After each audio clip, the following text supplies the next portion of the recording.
కారంపూడి పశు వైద్యశాలలో రైతులకు సబ్సిడీపై పశువుల దాన పశుగ్రాస విత్తనాలను సబ్సిడీపై రైతులకు పంపిణీ చేసిన నర్సరావుపేట ఎమ్మెల్యే చదలవాడ అరవింద్ బాబు, మాచర్ల ఎమ్మెల్యే జూలకంటి బ్రహ్మానందరెడ్డి.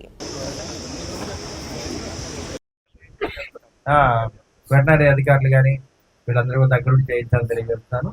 మరొకసారి మా రైతులందరూ కూడా ధన్యవాదాలు తెలియజేస్తున్నాను. మరి పల్నాడు సింహాలందరికీ కూడా ధన్యవాదాలు తెలియజేస్తూ, ముఖ్యంగా మన ఎమ్మెల్యే జూలకంటి బ్రహ్మారెడ్డి గారికి, మరి వేణి గారికి, పశు వైద్యాధికారులందరికీ కూడా ధన్యవాదాలు తెలియజేస్తూ ఒక మంచి కార్యక్రమాన్ని ఏర్పాటు చేశారు. అంటే పల్నాడు ప్రాంతం అంటే పాడి పంట, నిజంగా మీరు చాలా సుఖంగా ఉంటారు. పట్టణాలకు దూరంగా ఉండి పల్లెల్లో జీవనం గడుపుతూ ప్రశాంతంగా ఉంటారు. పాడి చేసుకోవాలి, అదేవిధంగా వ్యవసాయం చేసుకోవాలి. ఈ రెండు చేసుకుంటూ పట్టణాలకు దూరంగా ఉంటే ఎంతకంటే సుఖమైన మార్గం లేదు. పట్టణంలో ఎప్పుడైతే రైతు అడుగు పెడతాడు ఈ కష్టాలు మొదలవుతాయి. మనకి పట్టణాలకు వెళ్ళి అడుగు పెట్టామంటే కష్టాలు మొదలైనట్టే. ఖర్చు పెరిగిపోద్ది, అన్నిటికీ అలవాటు అవుతాం, ఖర్చులకి అలవాటు అయిపోతాం, మనకు వచ్చే ఆదాయం చాలదు. ఇవాళ రైతులకు ముఖ్యంగా ఉన్న ప్రాబ్లం ఏంటంటే మనకు వచ్చే ఆదాయానికి ఖర్చుకి సరిపోవట్లేదు. పిల్లలు చదివించుకోవాలి, కనీసం ప్రతి ఇంట్లో 2 పిల్లలు ఉంటారు. వాళ్ళని చదివించుకోవాలంటే 3 లక్షలు సంవత్సరానికి, అది తక్కువ ఖర్చు. 3 లక్షలు మనకి పంట ద్వారా ఆదాయం రావట్లా. అందువల్ల మనకి ప్రతి రైతు కూడా ఎకరం పొలం ఉంటే 1 లక్ష అప్పు అవుతుంది, 2 ఎకరాలు ఉంటే 2 లక్షలు అప్పు అవుతుంది, 10 ఎకరాల పొలం ఉంటే 10 లక్షలు అప్పు అవుతుంది సంవత్సరానికి. ఆ విధంగా మనం ఇబ్బందులు పడుతున్నాం. ఖర్చు కూడా అలవాటు పడ్డా కాబట్టి ఇబ్బందులు కొని తెచ్చుకున్నాం మనం ఇవాళ.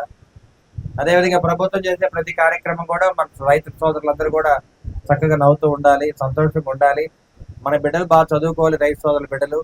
చంద్రబాబు నాయుడు గారి బిడ్డ ఏ విధంగా చదువుకున్నాడో అదేవిధంగా మన బిడ్డలు కూడా, రైతు సోదరులందరి బిడ్డలు కూడా చదువుకోవాలి. అదేవిధంగా అన్ని విధాల మరి విదేశీ మార్గ దైవాన్ని సంపాదించాలి. అంటే అమెరికా వెళ్ళాలి, లండన్ వెళ్ళాలి. బాగా చదువుకుంటేనే ఇవన్నీ కూడా మనకి ఏర్పడతాయి. 2020 దాకా మనం ఇలానే బాగా చదువుకున్నాము, అమెరికా వెళ్ళాము, మంచి మంచి ఆదాయాన్ని తీసుకొచ్చాము. కానీ ఈ మధ్య కాలంలో కొంచెం ఇబ్బందులు జరిగినాయి. కానీ మళ్ళీ 2 ఏళ్ళు ఆగితే చంద్రబాబు నాయుడు గారు ఊహించినట్టే మళ్ళీ 2047కి మనం చూస్తాము. మన రాష్ట్రం బ్రహ్మాండంగా అభివృద్ధి చెందుద్ది. ఒక బెంగళూరు సిటీ, హైదరాబాద్, సైబరాబాద్ లాగా 100% డెవలప్ అవుతుంది. అది మాత్రం సత్యం. కాకపోతే ఏంటంటే మనం ఇవన్నీ దీర్ఘకాలిక ప్రణాళికలు కాబట్టి అమరావతి రాజధాని అయిపోతే మాత్రం పోలవరం అయిపోతే అన్నీ మనం నిర్మించుకున్నట్టే. అదేవిధంగా మరి ఇక్కడ వడికిపూడి సెల కూడా కంప్లీట్ అయిపోద్ది 100%.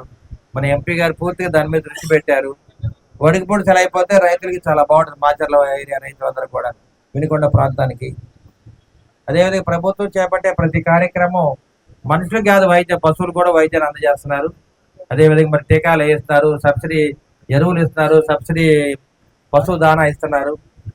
అదేవిధంగా మరి లైఫ్ స్టాక్ కూడా చక్కగా చేస్తున్నారు. కాబట్టి మరి వెటనరీ అధికారులందరూ కూడా ధన్యవాదాలు తెలియజేస్తూ ఈ కార్యక్రమాన్ని వినియోగించుకోండి. మరి ఇది ఒక బ్యాగు 1100 రూపాయలు, దీన్ని సబ్సిడీ ఇచ్చి సగానికి ఇస్తున్నారు. కాబట్టి మరి అందరూ కూడా రైతు భరోసా కేంద్రాలు దీన్ని వినియోగించుకోండి. దీన్ని రైతులకి తప్పనిసరిగా పశువు దానా యాప్లో ఎంటర్ అవ్వాలి. అదేవిధంగా రేషన్ కార్డు ఒకటి ఉండాలి. ఇవన్నీ ఉంటే మీకు ఎమ్మటి ఇస్తారు. కాబట్టి అన్ని దగ్గరుండి మీరు ఏర్పాటు చేయండి జేడీ గారు. రైతులకి మరి తెలియదు, మరి యాప్లో నమోదు అవ్వాలో తెలియదు యాక్చువల్గా. అందువల్ల దాన్ని మీరు దగ్గరుండి చేయించండి. ఈనాటి ఈ కార్యక్రమానికి ఇచ్చేసిన జాయింట్ డైరెక్టర్ గారికి, అలాగే మన విశిష్ట అతిథి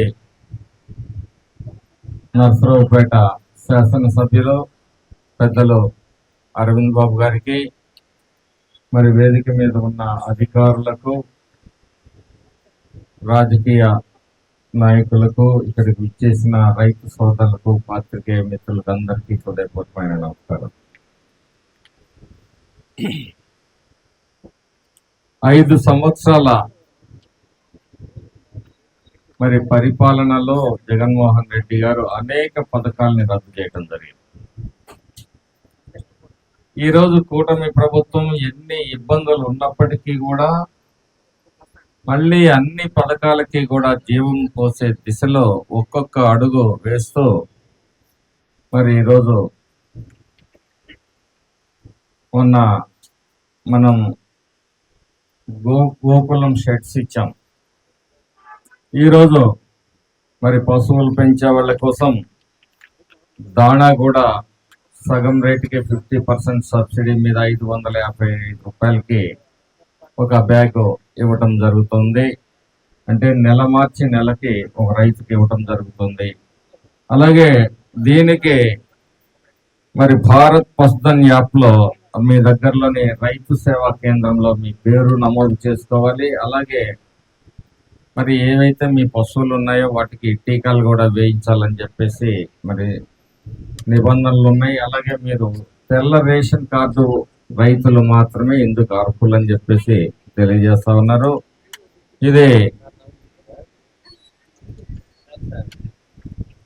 మరి ఈ అవకాశాన్ని రైతు సోదరులందరూ కూడా వినియోగించుకోవాల్సిందిగా కోరుతూ, ఈ ప్రభుత్వం అన్ని విధాలుగా రైతాంగాన్ని ఆదుకొనటానికి కట్టుబడి ఉంది.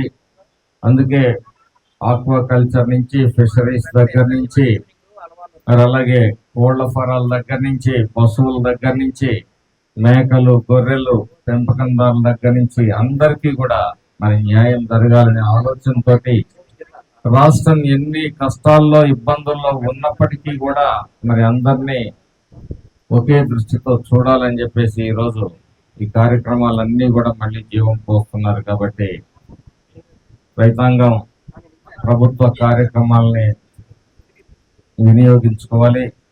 అలాగే మరి గడ్డి విత్తనాలు మనం ఒక 10 సెంట్లు వేసుకుంటే మరి దానికి ఫెన్సింగ్ ఏర్పాటు చేసుకుంటే మీ పశువులకి సరిపడినంత గడ్డి